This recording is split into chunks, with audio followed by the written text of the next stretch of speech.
Okay, Shabbat Shalom, everybody. We'll get started here.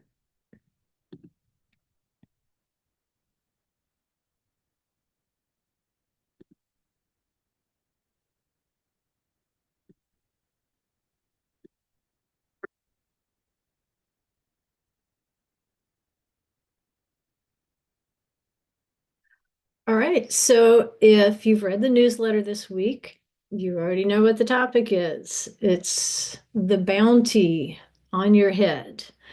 Uh, and I tried a little play there on the four riders of the apocalypse, riding toward us. Um, but it's a different kind of bounty that I'm thinking of in terms of having a bounty on our head or having a reward even on our head. And even though those four riders of the apocalypse might be a little scary for an unbeliever, might be a little scary for somebody who's a little tepid in their relationship with Yeshua, there's nothing scary really about them for a believer because we are told we are not appointed to wrath. Doesn't mean we won't have tests. Doesn't mean we won't have trials. It means we will have tests and trials. However, uh, wrath is something completely different than a test or a trial. Wrath is so much different than a test or a trial. We don't want wrath. And, if we have a relationship with Yeshua, we're told we're not appointed to wrath. That's not something to be terrified of. And so we're going to take a look at that today. Um, in terms of what should we be looking for? If we're trying to prepare for the return of Yeshua, if we're even trying to prepare for the tribulation, what should the bride be doing? And so this week, we're continuing to work a little bit with the Song of Songs or Shir HaShirim because it's the bride song. If we're the bride and we want to be counted among those who are the bride, then we know a bride is always someone in Scripture who has to prepare. There's no such thing as an accidental bride in Scripture. There is only a bride who has prepared. She's thinking forward. And so this week, we're working with Song of Songs 413, which says, "Your shoots are an orchard of pomegranates with choice fruits, henna with nard plants." And last week, we took a look at, well, what's the Hebrew meaning of shoots? If we're shoots, and we're the shoots of a pomegranate orchard, what exactly does that mean? Well, we saw when we looked up the Hebrew, it means like a sent one. A shoot is someone who's sent out, who's sent with a message, who's sent with a mission. And the Hebrew word for apostle is shliach. And so a shoot, shalach, is like a shliach. It's a person who is sent out with a mission. And so in this case, we looked at the authority by which we are sent out. If there's a bounty on our head, then we need to understand, what does the head mean? Well, it represents authority. That's the simple answer. You don't have to read much of Scripture to figure out there's some symbolism with the head. And it does represent authority or the origin of authority. If authority is sent out, then it originates from the head, right? And then why the head? Well, it's where the person's will resides. That's where your brain is. That's where the little computer is. In fact, the Hebrew word for brain and computer are practically the same. And so part of being a sent one or a shliach, a shoot in an orchard of pomegranates, is that we need to dedicate our heads to Yeshua, which means we need to submit our will to his. Why do we need to do that? Well, because he submitted his will to the Father's will. And as a result of that, and we'll look at some scriptures, we'll review some scriptures that explain this process to us, this transmission of authority from one head to another head to another head. Because each head represents a will. If we're going to be submitted to Yeshua, we have to submit our heads, because Yeshua submitted his head to the Father. Because he did that, the Father rewarded him with bounty. Bounty. So there's bounty in his hand. And you say, now, wait a minute. You said there's a bounty on my head. There's a bounty on your head too. But often the hand is going to represent abundance, the bounty that someone has. And it's the bounty, the wealth that he can control, because, where the head symbolizes authority, the hand represents the control, not just the bounty that's in the hand, but the control. So with the mind, the head, this is where authority originates. And the bounty that is in your hand, the wealth, the power that is in your hand, that is the extension of your will. It's the extension of your head. Your head says, do this, and then the hand goes and does it. And for Yeshua, the bounty that the Father has placed into his hand is his bride. He has placed the bride into the hands of Yeshua. And the bride are those who respond to the Father who drew them to Yeshua. The Father says, hey, there's a guy I'd like you to meet. That's what Yeshua says. Nobody can come unless the Father draws him. And so the Father found a suitable bride, and he drew those people to Yeshua. And now they have a marriage covenant with heaven. And so this is what King Solomon is describing in the Song of Songs when he says, your shoots are an orchard of pomegranates with choice fruits, henna with nard plants. And you say, why henna?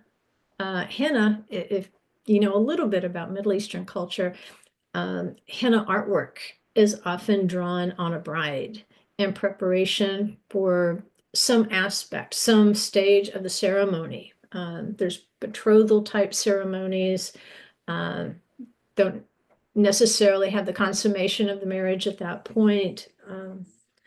It might be followed later by, the completion of the ceremony, but at different points in the introduction and the betrothal and so forth, she might have very beautiful henna ornamentation that's done on her hands and on her arms. And of course, henna is not a permanent thing. It's not anti-Torah. Torah tells us don't be doing permanent things to our skin, but it's perfectly biblical and scriptural. If you want to henna your arms and hands with beautiful artwork, beautiful flowers and vines and things like that, why not? I mean, just be careful what you put on there.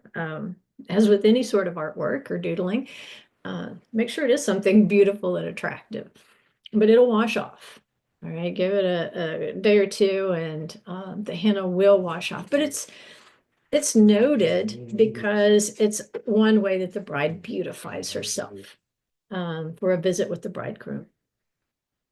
And in this interim period between betrothal and the actual consummation of the marriage, it was customary in ancient times for the bridegroom to send pomegranates as gifts to the bride.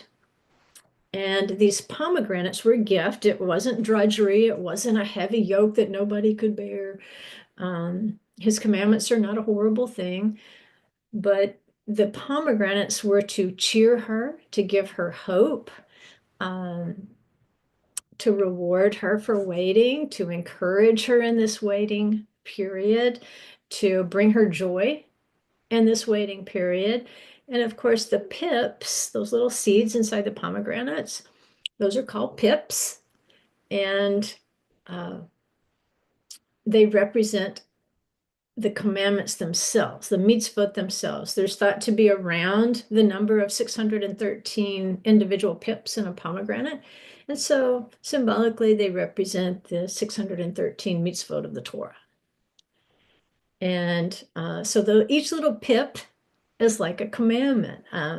Years and years ago, I did a teaching called Glad It's Night and the Pips. Always fun to play on words with the pips.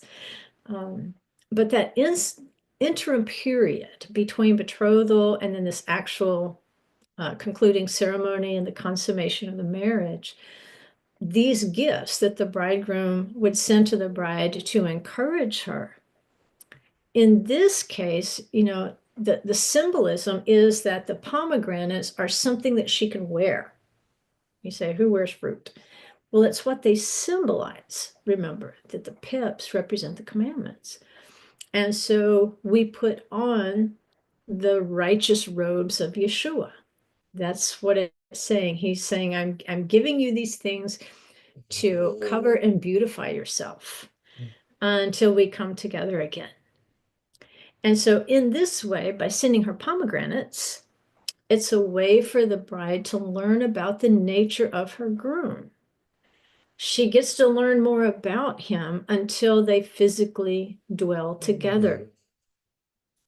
When they're apart, I mean, I don't know about you guys, but I have often longed to just have Yeshua in the room where I could talk to him and see him. Like if I could just see him, it would be so encouraging. If I could just see him one time, and I think some people have. I think he's revealed himself to some people. He just hasn't chosen to reveal himself visually to me. I believe I've heard him speak before, but not visually. I haven't seen him, but I have faith that he's there. And so to cheer me up, what does he give me? Pomegranates. He gives me the 613 mitzvot to learn about until I can lay eyeballs on him. And so I can learn about who he is. I can learn about his will. If I'm supposed to submit my head to his head, then I have the opportunity to find out, well, what is his will anyway? How can I submit to it if I don't even know what it is? I want to know what pleases Yeshua. I want to know what displeases him. And then I can adjust my attitude. I can adjust my behavior to reflect him. And so just as he says, I'm going to prepare a place for you, he's preparing as well. We're preparing for him. So we're preparing for one another in different ways. We are learning about the nature of our bridegroom and how to please him. And he goes and prepares a place for us based on, I believe, how we prepare for him. Because Yeshua said, in my Father's house, there's many rooms, there's many realms. And so according to our preparation for him, I think he has just the place for us that would be a safe place, that would be a fruitful place, and so forth. And the great news is,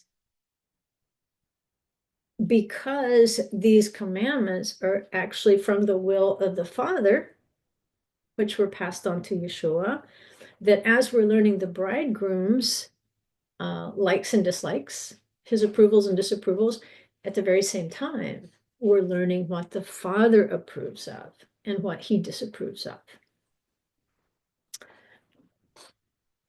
This is important because no one can dwell in the Father's house in a state of rebellion. We found that out in the Garden of Eden. He might love us, but for our own protection, he has to put us out of the house because we can't dwell there in an active rebellion. So Yeshua is the living word. He has sent us these pomegranates. He sent us the pips to the pomegranates. Even the ones that we can't keep ourselves, we can still learn about them. Because if we're supposed to eventually be prepared to judge angels, all the issues brought up by the 613 mitzvot, they might not be my individual issue, but if perhaps I were appointed to be a judge in the millennium, I would need to know those mitzvot in order to judge somebody else's case. A judge, even in this natural realm, if there's a sitting judge, just because he hasn't committed murder doesn't mean that he can't judge a case concerning murder. In fact, he's probably better qualified to judge a case where he hasn't murdered. You don't have to do the crime necessarily to be able to judge properly in that situation. And so that's why we want to learn about all the commandments, not just the ones that pertain uniquely to us. We want to make sure that even those commandments that are impossible to keep, maybe because of who we are, where we are, when we are, even if they're impossible to keep, it's a preparation, because the time may come as we press into his millennial kingdom that that opportunity will come up to be able to do that thing, or where it's very important not to do that thing. And we need to be in full agreement. If he's going to draw us into his presence in the cloud, we need to be in perfect agreement with his will, or basically what's understood is the cloud will just expel you of its own accord.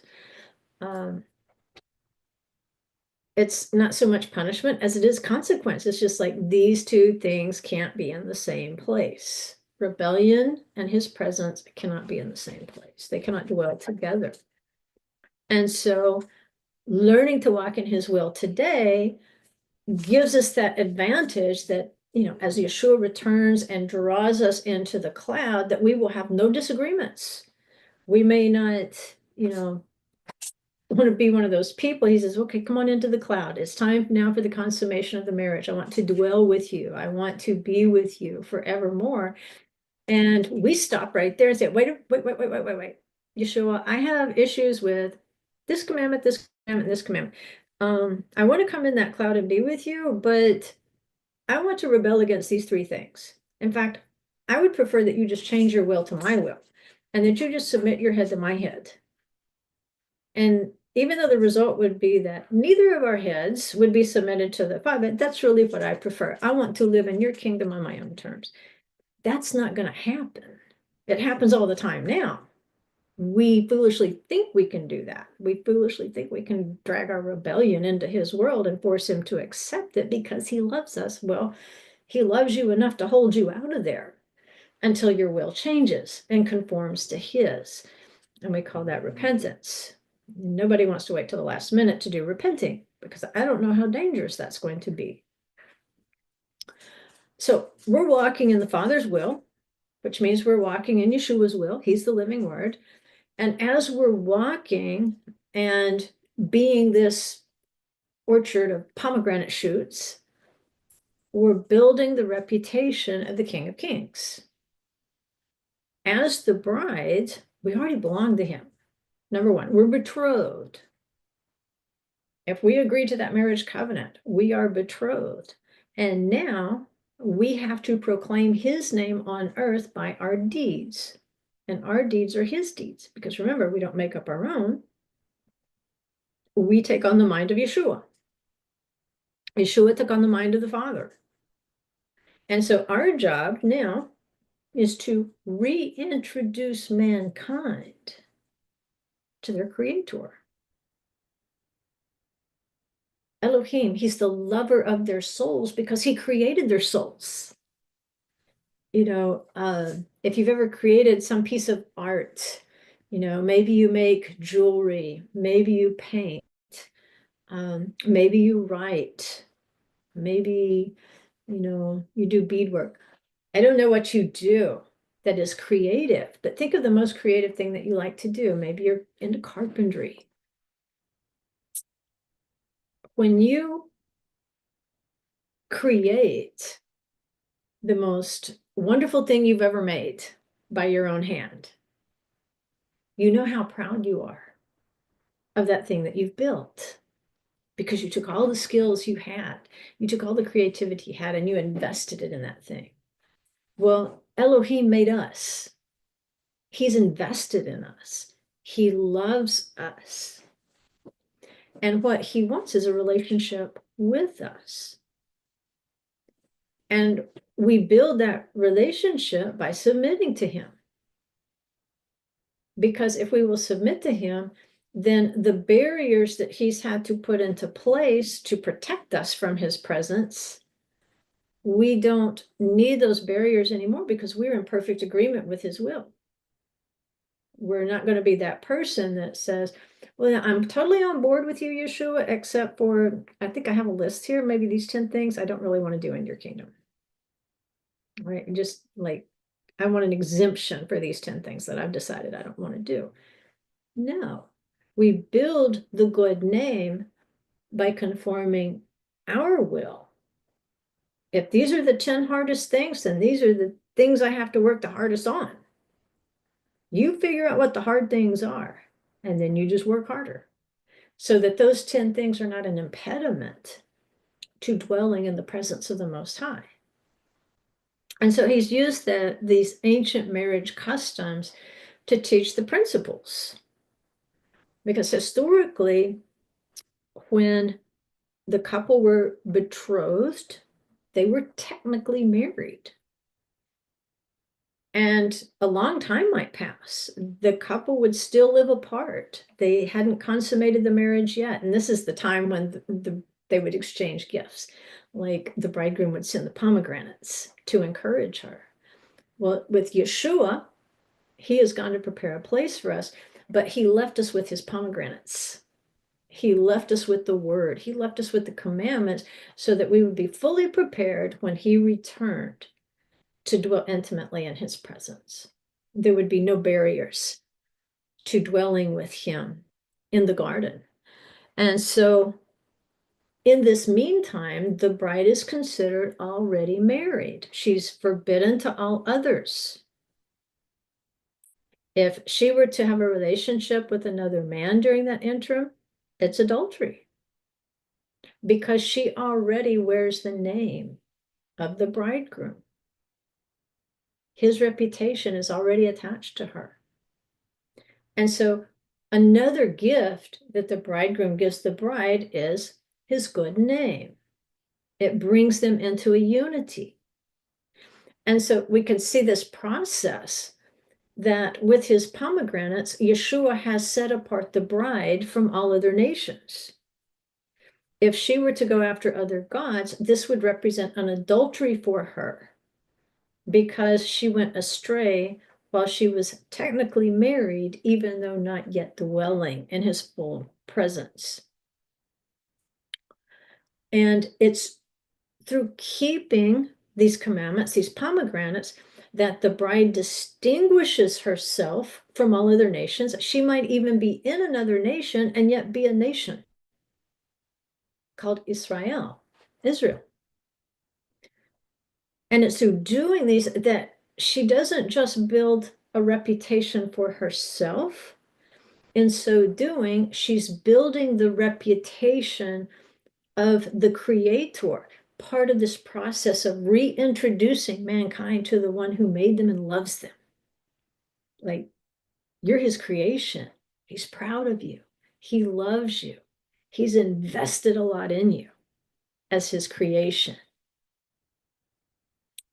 And so a couple of scriptures help us understand how what we do builds his fame. It builds his reputation. 2 Samuel 7:23 says, "What one nation on the earth is like your people, Israel, whom God went to redeem for himself as a people and to make a name for himself." That's what he did. He made a name for himself through his people. And to do a great thing for you and awesome things for your land before your people whom you have redeemed for yourself from Egypt, from nations and their gods. See, he pulled them out, took them to Sinai, gave them the commandments, and they said, we will do and we will hear. At that point, they're betrothed. They're technically married. And so now they have to prepare. And Moses, in that time in the wilderness, he instructs them in the pips of the pomegranates to prepare them for going into the land. Because in Isaiah, it also refers to the land that it will one day be called married. Remember, it's about a land, a covenant, and a people. Those three things are inextricable from one another. If you're going to be the people, eventually you have to be attached to the land. He's going to bring you back to the land. So he's going to take you out of the wilderness of Egypt, the wilderness of the peoples, as Ezekiel calls it, and he's going to identify you. There's going to be something that sets you apart so that you're identifiable. And part of that is you're set aside from the gods of the nation in which he has planted you. Instead, you're making a name for him. You're keeping his commandments. Remember, that was the big complaint in the story of Esther, is that the Jews were there in Babylon, and it says, they basically just disregard the gods and the rules of the king and say they've got their own God and they've got their own rules and regulations. They've got their own Torah, they've got their own law. And that really irked wicked Haman. May his name be blotted out. That's always going to irk the nation in which you live when you keep the commandments of Adonai, because you're rejecting their gods. When you do that, you're setting yourself apart as a bride. And then Deuteronomy 4:6, Moses reminds the people about the mitzvot. He says, so keep and do them, for that is your wisdom and your understanding in the sight of the peoples, who will hear all these statutes and say, surely this great nation is a wise and understanding people.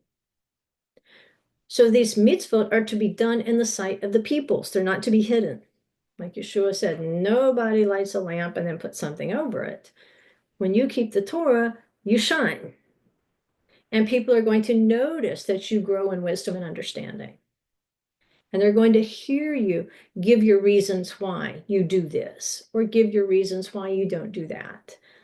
And at least the wise ones among them will say, surely this great nation is a wise and understanding people. It's like there's a nation within our nation.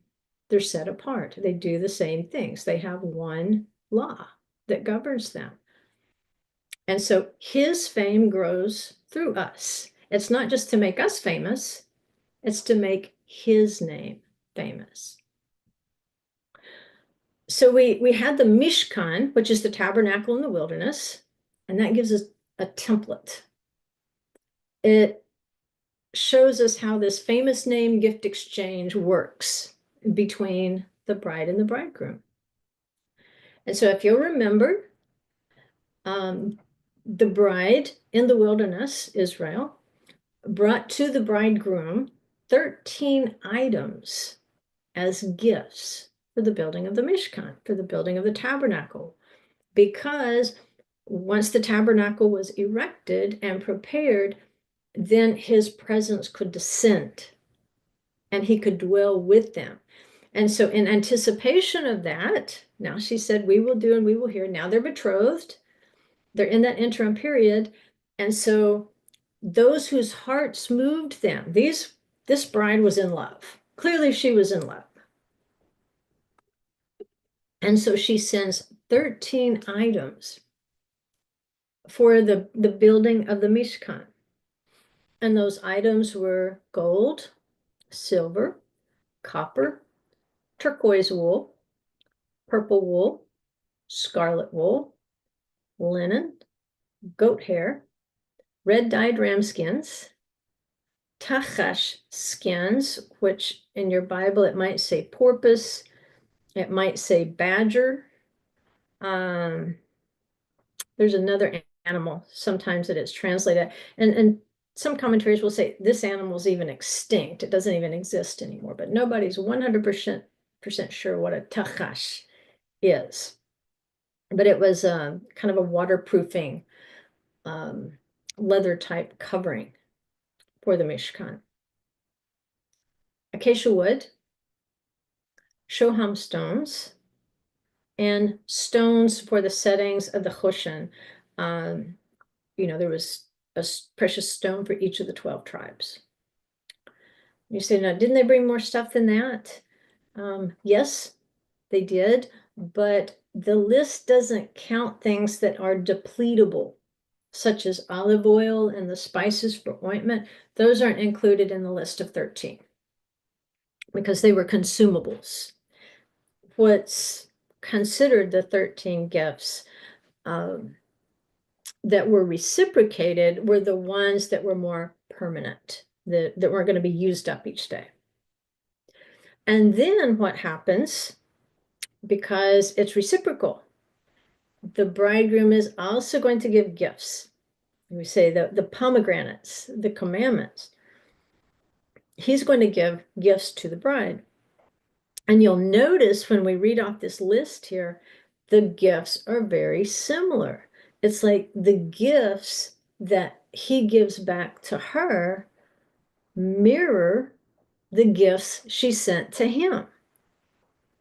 So in the preparation of the Mishkan, to make a place for the presence to dwell, you can see clearly that the bride is giving the bridegroom gifts derived from the natural earth, and the bridegroom is answering with gifts derived from spiritual realms.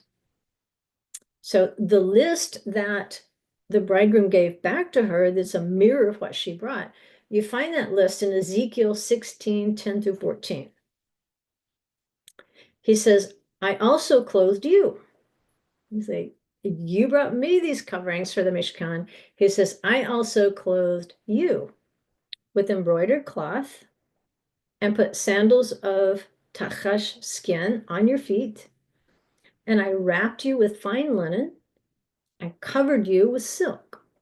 I adorned you with ornaments, put bracelets on your hands and a necklace around your neck.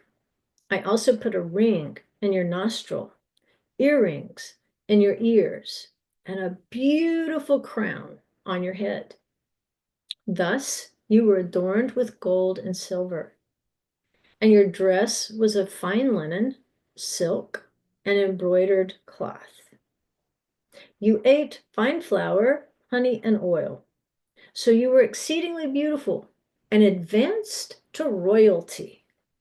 Then your fame went forth among the nations on account of your beauty, for it was perfect because of my splendor, which I bestowed on you. So you see the end of this list is going to be the fame of the groom's name.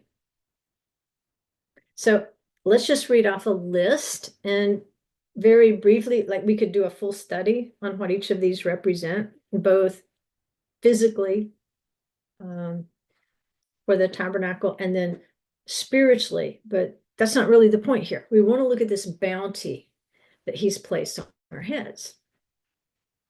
So the gifts that the bridegroom gave back to the bride are embroidered cloth, right? This definitely mirrors what she brought to him in the Mishkan, because the linen and the wool and so forth was used to embroidery the curtains, the veils. So that, yes, embroidered coverings for his presence. So it's like the curtains and the veils of the Mishkan were like clothes that she gave to the bridegroom. And he turns around and he's going to give her something very similar. He's going to give her embroidered cloth. He's going to give her divine covering. The coverings basically of royalty, royal clothes with the embroidery, because they had the royal colors. Remember, it had the blue, the purple, and the red wool. And purple is 100% blue and it's 100% red. But it takes blue and red to make the purple. We know red represents the earth. We know blue represents heaven. And so where heaven and earth meet in his most beloved creation, the human being. And so the human being is a spirit being, but it's also a natural being made of the earth itself. It comes out of the earth. And so what is unique about our creation is that we're 100% heaven and 100% earth. Yeshua was 100% heaven and 100% earth. And so where those two realms meet is signified in the tabernacle with the coverings, because the blue and the red make purple, which is a royal color. And so he covers us with royalty. We were such a unique creation, from the beginning. We were like royalty among the creation. He doesn't necessarily want people back in his presence who don't want to be royalty.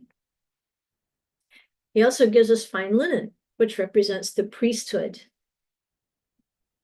the purity of the priesthood. Now, silk, you say, where's silk in the tabernacle? It wasn't. It's thought to represent the cloud of glory that he covered the people in. There was more than one cloud. There was a cloud of fire by night and, cloud by day, different cloud. But there was also a cloud that Paul talks about, like we were all under the cloud. That cloud was a covering protective cloud that protected them from the rays of the sun during the day. It protected them from scorpions and all sorts of stuff. As long as they were under the cloud, they didn't have to worry about anything. When they complained, when they violated his will, it was thought the cloud would just spit them out. Just like he describes the land of Israel. If you sin there, it's going to spit you out. Yeshua said, if you're lukewarm, I'm going to spit you out. You're trying to mix rebellion and obedience, and those two things don't mix in the cloud. And so the cloud will just spontaneously just ejection, like an ejection seat. Start complaining in Israel, see what happens. But the silk, because of its nature, it's very billowy and lightweight. I mean, if you're wearing silk, it's like you can't even feel it. There's no weight to it. And there's a coolness that comes with silk. And so it's thought to represent that cloud of glory that protected them. There were ornaments, which, ornaments of the bride are also thought to represent commandments, that it beautifies you when you put them on. The bracelets are thought to represent the 2 tablets of the 10 words, because he specifically says bracelets on your hands, plural. Like I put a tablet in each hand for you, and we're told to bind them on our hands. And so we bind the Torah on our hands like bracelets. So how did he respond? He gives them the tablets of the 10 words. A necklace. Well, we're also told to bind the words of Torah around our neck, to place them upon our heart. And so the words of the Torah are also the necklace. A nose ring. What does that represent? Well, in scripture, the nose, it's a way of sniffing out the truth. Like it says, Messiah will not judge by the sight of his eyes or the hearing of his ears, but with righteousness, he will judge for the needy. Go back and look that up in your concordance. And the way that he judges is like with your nose. He sniffs out the truth. And so the nose ring can represent the justice, the fairness,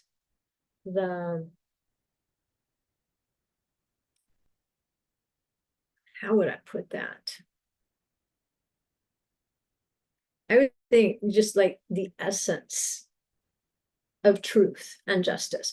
And of course, we know that the various rings on the ephod, they held the choshen in place that had those individual stones in them.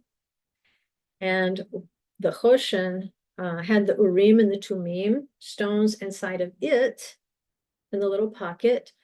And so an ephod holding by rings this particular object to derive justice in difficult situations, they could consult the urim and the tumim in the choshen.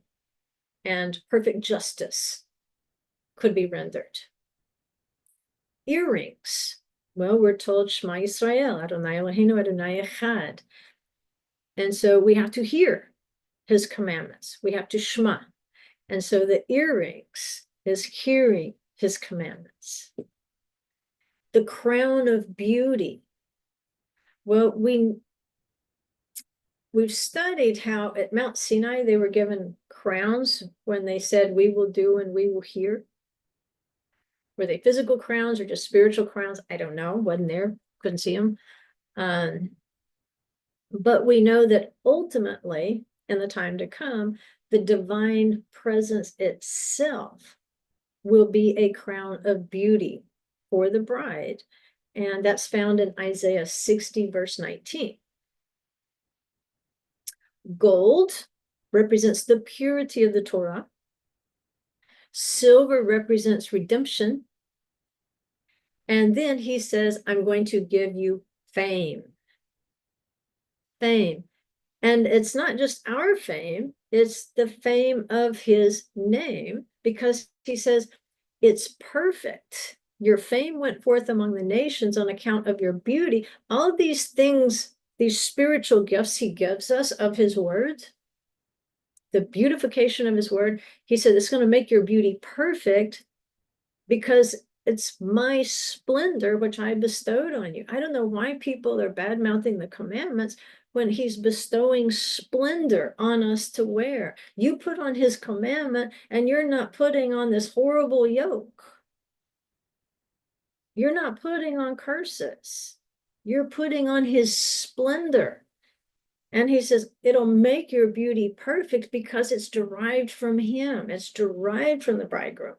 His splendor is what comes down. Yes, we in the natural world have to do his word, and it may not feel that splendiferous, but he answers with the same spiritual gift, but it's derived from heaven, just like Moses had to build the tabernacle based on the pattern he saw in heaven. Well, he goes back to earth, and the bride contributes the natural products and textiles so that what's made on this natural earth with the red things, the earth things, is a reflection of what was seen in the blue and the spiritual thing. And then they come back together, and now, like, it's the marriage principle. He says, your land will be called married. I will marry my spirit to your land. I will marry my spirit to you. And so putting on his word, not just with the letter of the Torah, that's just something we can generate down here, but seeking his gift and opening your hand to his gift and letting the Spirit give life to your gift. The gift is going to make you beautiful. You're beautifying the pomegranates. And he says, this is going to give you the fame that I wanted you to have. I wanted you to have my name. I wanted you to have my fame, not just because it's splendorous, but because it's beautiful. I want my earth that I created to know my beauty. And the way they're going to know my beauty is not just by looking at nature, it's by watching you. So you bring me the earthly gifts, and I'm going to give you the spiritual gift.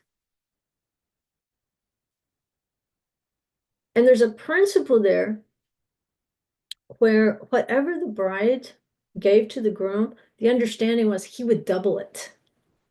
If she gives him one, he'll give her two. If she gives him something of a certain value, he'll double the value of it.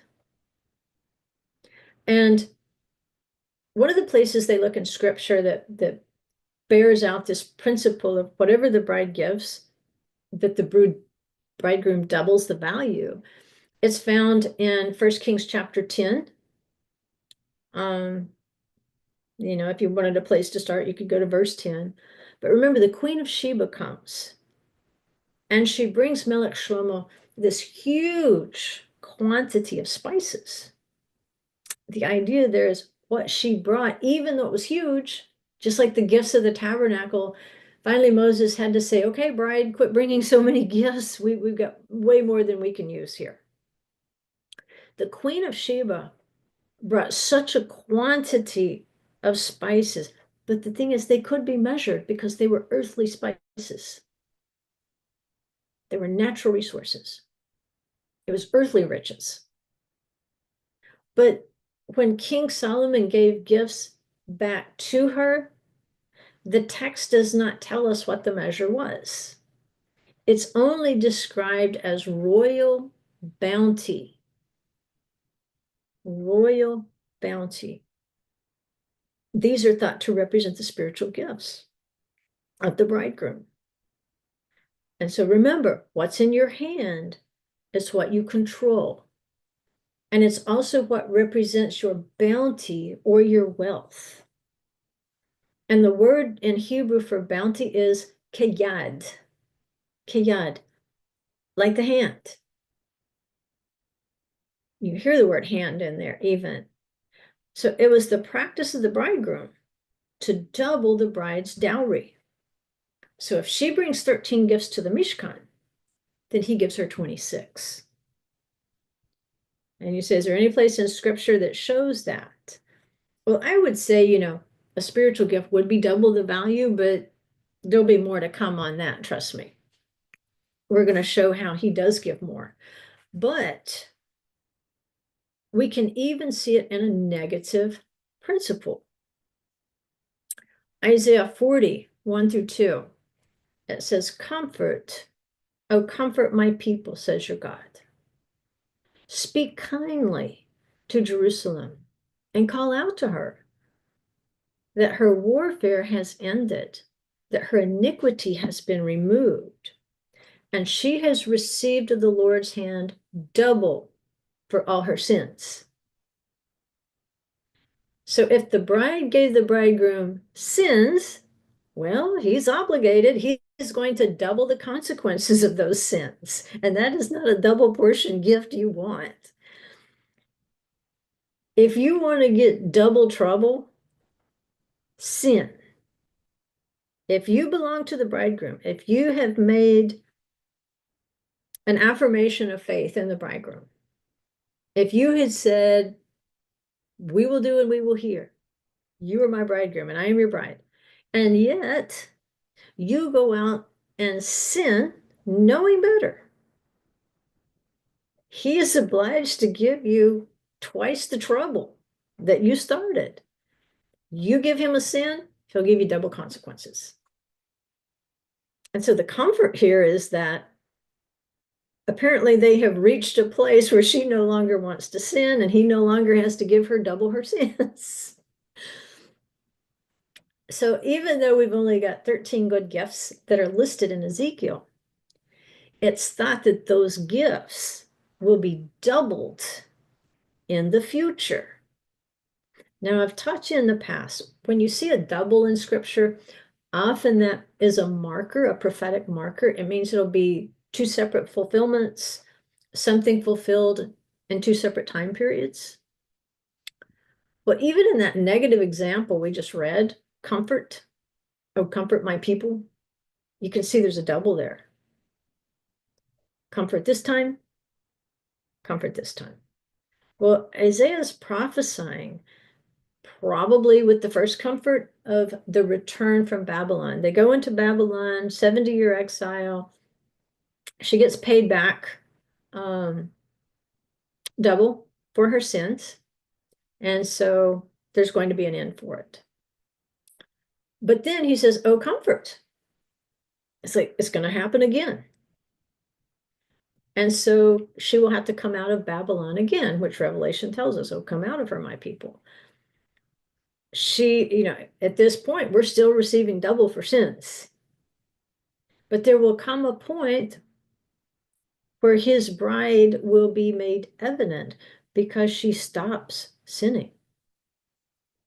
She doesn't have to be paid back anymore. And so in the millennial reign as well, it's thought that this could be a comfort. That, yes, I gave you 13 spiritual gifts, in return for what you brought me. And then in the millennium, I'm going to even double those spiritual gifts. Because remember, it's the reign of the Prince of Peace. He's going to come as a Prince of War. And then with the sword, he will bring peace to the earth, and then they will beat their swords into plowshares and their spears into pruning hooks. And so, like Melech Shlomo, King Solomon, his name is, his peace. So in the world to come, what he's telling us is we will be given a royal bounty without measure, like Melech Shlomo gave to the Queen of Sheba. You couldn't measure it. It just had to be described as royal bounty, because this will be a bounty that is returned upon your own head, because you submitted your head to Yeshua, who submitted his head to the Father. Now he will place upon your head that royal bounty without measure, and you will be able to dwell in an eternal Mishkan, an eternal place for his dwelling. Shakan, it means like to dwell.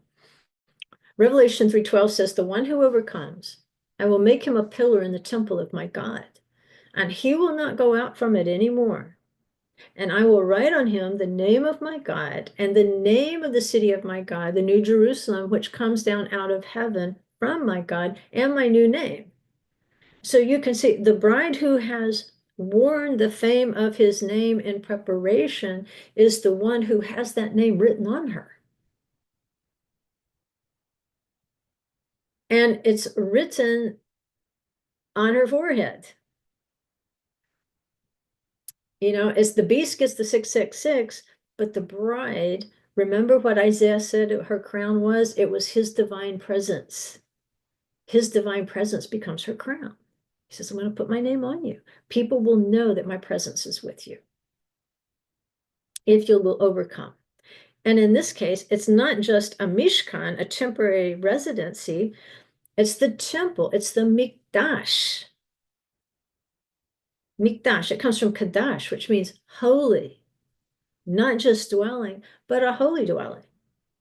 So the bridegroom, Yeshua, has gone to prepare a place for overcomers. And they're overcoming for the sake of his name, not to make themselves famous. They want to make him famous. They're the shoots of the pomegranate orchard. They're full of his pips, his commandments. And the shoot, remember, it comes from the same material as the original tree.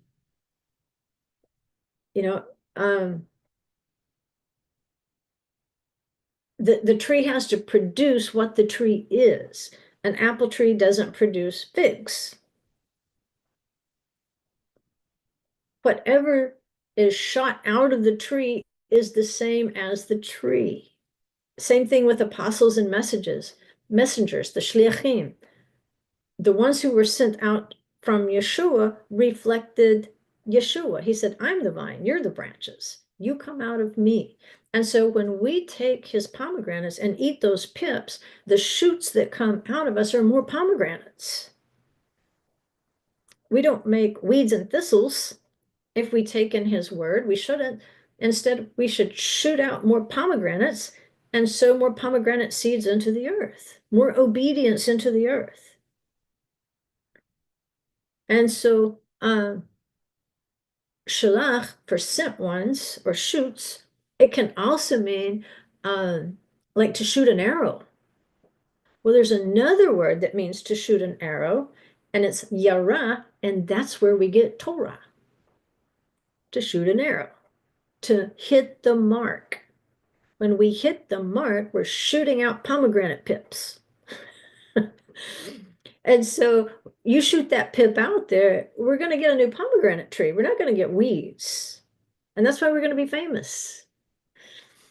We're going to make his name famous. And so we keep and live those little mitzvah pips. And we overcome in walking in those mitzvot. And then our reputation is just like Yeshua's. Yeshua said to them in John 4:34, my food is to do the will of him who sent me and to accomplish his work. You keep eating pomegranates, and you're going to do the will of him who sent you and accomplish his work. You'll be a shoot. Yeshua said in John 5:30, I can do nothing on my own initiative. As I hear, I judge, and my judgment is just. There's the justice. Because I do not seek my own will, but the will of him who sent me. John 6:38, I have come down from heaven, not to do my own will, but to do the will of him who sent me. He's a shoot from the Father, and we are Yeshua's shoots. John 6:39, this is the will of him who sent me, that of all he has given me, I lose nothing, but raise it up on the last day. Remember, Yeshua said, anybody that's been placed in my hand, I'm not going to lose one of them. He's not going to lose one of them. He's going to raise them up on the last day in the resurrection. His shoots, those who do his will, he will raise up on the last day. John 6:57 says, as the living Father sent me, and I live because of the Father, so he who eats me, he also will live because of me. It's because of Yeshua. We are his shoots. He lived because of the Father. We live because of him. We're the pomegranate shoots. You sow what you want back multiplied. If you want bread and fish, then you give all the bread and fish you've got. You give it to Yeshua in the natural realm. He will bring down the spiritual blessing and even more than double your bread and fish. It'll feed thousands. Whatever you need from him in spiritual realms, you sow in the natural realm. That's the reciprocity of the bridegroom and the bride. And that's what Yeshua says, John 12:45, he who sees me sees the one who sent me. He submitted his head to the Father, and the Father has placed bounty in his hand. He has placed the bride in his hand. If we will do the will of Yeshua, submit our head to the will of Yeshua, he will place bounty, gifts in our hands. Double, even more than double.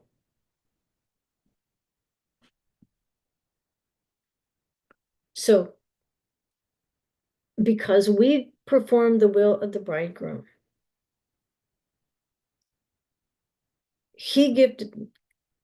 it's because he gifted us his pomegranates. And what we're doing right now is proclaiming his good name, even before the resurrection. He is going to conclude our marriage contract. We might be betrothed right now. Yes, we're wearing his good name, his good reputation. We're enjoying his pomegranates. We're sending out new shoots from the orchard. And every year at Shavuot, we reaffirm, we will do and we will hear your pomegranates. And so when he finally meets us and draws us into that cloud of his presence like silk to dwell with him, part of that process is he raises us from the dead. Paul describes it in 1 Thessalonians 4:15-18. And it's at that time that we're going to be able to see the bounty on our heads, the bounty that he wants to place into our hands. And it's going to be more than double bounty. It's going to be eternal bounty. Resurrection is forever. And so he's going to share that eternal bounty of the riches of his presence with us in eternity. So let's revisit Revelation 3:12.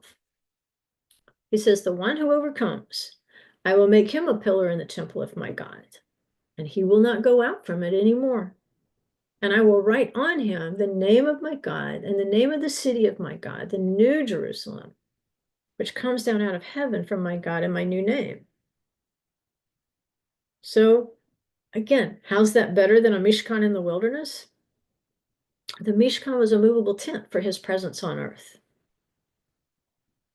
But the temple is the Mikdash. It's a permanent, holy dwelling for something we call Kiddushin. You hear Kadash and Mikdash? Holiness. Kiddushin. It's the holy consummation of the marriage, where now the couple can be together physically, spiritually. and every other way. And so those who bear that name on their heads are his holy ones. And a pillar in Hebrew, amud, it means something permanent, enduring, immovable. So in this future temple, it's going to merge this Ruach built Mikdash above from the heavenlies, and it's going to be fused with a completely pure building from what he created below. That purple, the natural and the spiritual in perfect harmony, just like he intended it from the creation. And if you remember, why does he put, I'll write my name on them, and it's going to be a new temple, a new Jerusalem. Well, remember, in the first temple, it had these two main pillars, and they had names, Boaz and Yachin, which is like a foundation. These are the foundational people of his temple. And so, yes, just as the pillars were named in the first temple, his bride, they are going to have his name upon them. They will have a reputation. Now, I don't know that they literally wrote Boaz and Yachin on the pillars. It's just that everybody knew what their names were. And so you will have a reputation in his kingdom. People will know who you are. You will be an enduring, permanent, immovable pillar who can remain in his presence without adverse consequences because there's no rebellion in you. The bride of Messiah is going to have the bridegroom's new name. She's going to be so bountifully full of pips. And those pips, those are for healing to the nations. She will continue to do what she's always done, sending out shoots and leaves from those pomegranate pips. But we don't have to wait till then. That's just a continuation of how we have prepared in that interim period. The good news that we should be telling people is that Yeshua has given us the living word. He is our salvation, and then he can cause us to stand in his word and to walk in it. There is a bountiful supply of pips on which we can feed and on which we can produce more good fruits and healing leaves from those shoots while we await his return. And so, yeah, people get a little freaked out by the four riders of the apocalypse. But I'm telling you, the pips are going to be glad to see him because they know coming close behind, there is a great reward on their heads. There is a crown for their heads, more than one crown, the crown of his presence. So, no. If you remember the hippie generation, it was full of empty promises about peace and love. But we are not the hippie generation. We're the pippy generation. I know, I had to. So I hope that encourages you to be pippy as you await the bridegroom's return. Hopefully we never see those pomegranates as a heavy yoke, a drudgery. They keep me from having fun. They cramp my style. They stifle my creativity. They should actually be just the opposite. And as you embrace those pomegranates and say, hey, this was a gift my bridegroom has sent to me to encourage me, to prepare me to dwell in that cloud. I don't want to go into the kingdom still having things I've got to work out, like these 10 items I said, yeah, I'm in agreement with everything in there, Yeshua, but these 10 things right here, I just don't think I can do that. But don't be that person who's trying to negotiate away 10 things you don't like.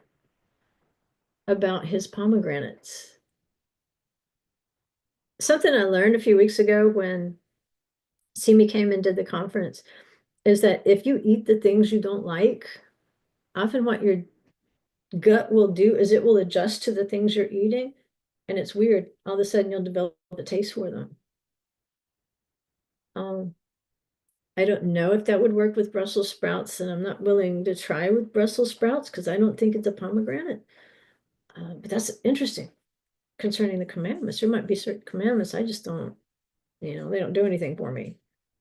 But if I will eat those pomegranates, then my insides, my gut will begin to conform and say, hey, that's good food.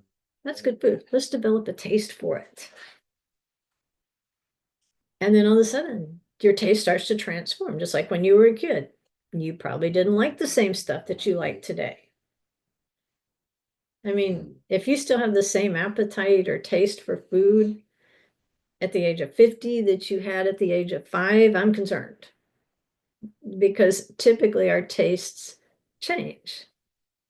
And we can handle, a wider variety of things. We might go from 2 commandments to 10, and then from 10, we might embrace the whole 613 as we grow, as we mature in his word. We just have to develop a taste for it. And so if you're not doing daily study in the word, don't wait for Shabbat. You don't wait for Shabbat to eat regular food. So your daily regimen should also include the spiritual food. The bridegroom gave you those spiritual gifts, but you have to respond in the natural realm. You have to give him the time that is in your hand. That's part of your bounty. He gave you a bounty of time. You probably won't know it's over until it's almost over. And sometimes you don't know it's over till it's over. Like 1 second too late, it's over. But he has put a bounty of time in your hand. And so as your heart is moved to give to the Mishkan, how much do you want his presence to dwell in you? How much do you want to be with him?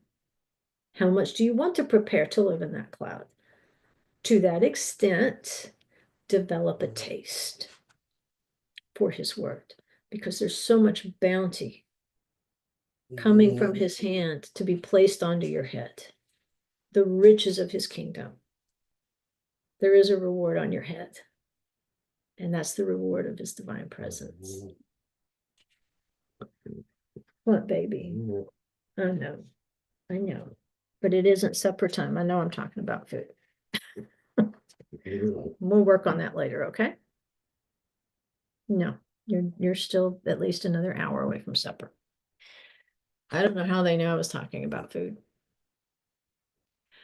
All right, guys, as far as I know, next week will be same time, same place. Unless Yeshua returns.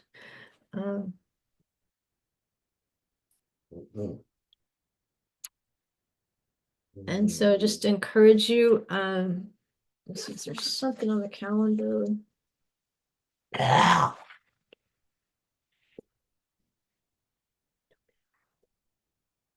Okay, yes. This coming week, we have the 10th of Tevet next Friday on the 10th. It's actually falling on the 10th. That's weird. The 10th of the Tevet is a fast day. And if you say, I don't know why I should be fasting on the 10th of Tevet, then just go back into our YouTube channel. And there's 2 or 3 different YouTube videos you can watch that explain the 4 fasts. One of them might actually be entitled The 4 Fasts, but one of them is also entitled The Fast Prophecies. And so these 4 fasts that are mentioned in the prophets, I give a brief history of why those fasts were instituted in ancient times and why they're important today, because as we know, it was the fast of the 10th of Tevet that kicked off COVID. a few years ago. So since then, I've been watching these particular fast days and significant things that happen on those days with a much more interested eye than I ever did before. Before it was more like going through the motions. And then at some point I realized, no, wait a minute. I don't think this was a coincidence. So there's some information on those videos that I think if you're new to those 4 fasts and the troubles that they mark and why they're a fast day, and then why Zechariah says they're eventually going to be turned into days of mourning, but it looks to me like there's some things to come first. And so there is something historically significant that is falling on the 10th. And I'll leave that up to you to figure out what that is.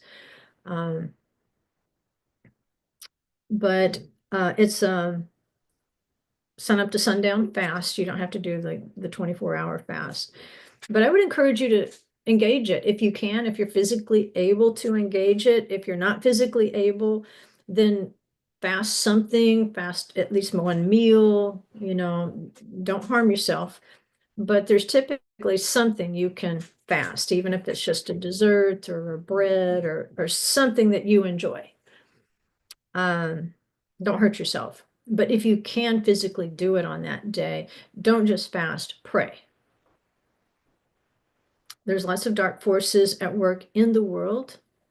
And when we fast, we don't just fast, we fast and pray against those dark forces that are encroaching upon Israel and Jerusalem. And that is your identity. If you're tuning into this, that's a given. You've embraced that identity. I can't imagine how anybody would wander in here any other way. But yes, do avail yourself of those videos if you'd like to know why. I'm asking you to fast and pray next Friday. Okay, and then the fast would end, of course, your candle lighting on Friday evening, so you will be able to do your regular Shabbat. Okay, I think I just got scolded. And I don't know if I showed you this last time. Did I? I can't remember. Look what the kids made me. They had a picture of Uzi and they took beads. They took those diamond beads and made me a picture of Uzi for Hanukkah. And so if you'll remember, he used to always sleep right here. This is actually a lower level of the desk, and I would just put his bed right here, and he would sleep during the teaching for the Torah classes and the live stream. And so I'm like, okay, we'll just put him right there. We may not have Uzi anymore, but he'll be sitting there looking at you. Or me. I don't know if he's looking at you or me. I know Olivia's looking at me like I've got something to eat, but I don't. All right, so I'm going to say goodbye. B'ezrat Hashem, we'll see you back here. Same time, same place next week. And continue on, because I want to talk a little bit more about the doubling of the gifts that the bridegroom is going to give back to the bride. All right, love you guys, and have a wonderful week.